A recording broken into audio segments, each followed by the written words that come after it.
Now, the official Suncoast weather with ABC7 meteorologist John Scalzi.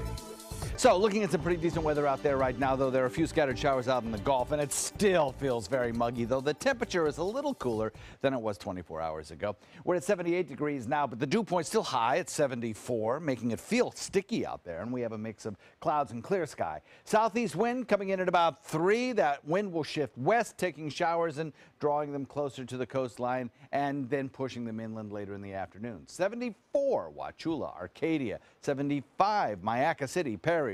Bradenton at 76, so's Northport. 79 in Punta Gorda, Lakewood Ranch at 77, 78 Venice, Inglewood, and 80 degrees at Longboat Key. So across the region right now, we have this line of showers that stretches across the center part of the state of Florida, back out into the open waters of the Gulf.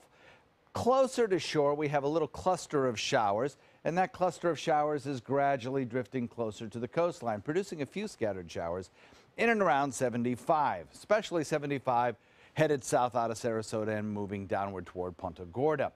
But there are other showers that are soon to make it onshore, and those showers are basically going to be kind of light in nature, light to moderate, but nevertheless they will, add a little bit of a slippery surface to the roadway, so just watch that. That'll be around during the drive time this morning. And then as we head into the afternoon to this afternoon and tomorrow as well, I think most of the showery activity will be east of the interstate as our winds shift a little bit more to the west. We still have this frontal boundary kind of meandering across center part of Florida out into Gulf waters. But the difference today is that this high-pressure ridge back out in the central Gulf has produced a little bit of drier air that has gradually drifted into the picture and will slightly reduce coverage and the amount of rain that can fall from some of these clouds.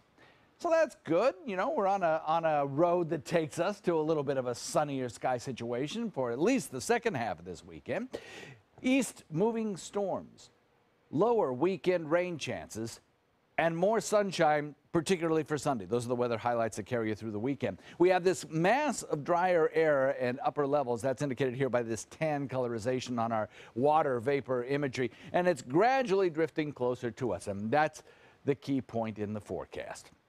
As far as our RPM computer model goes, I think it justly picks out the heavier storms appearing in inland areas, just as they did yesterday, but hopefully fewer of them and a little less rainfall intensity than we have seen. And then tomorrow, I think the same sort of situation, but again, we will kind of ratchet down the number of storms that we get. And Sunday looks to be the driest of the weekend days. As far as the tropics go, everything looks pretty quiet here. We do have a little spin in the atmosphere in the Caribbean, but it's an elongated system moving rapidly toward the Yucatan, where it'll basically be shredded by those mountains.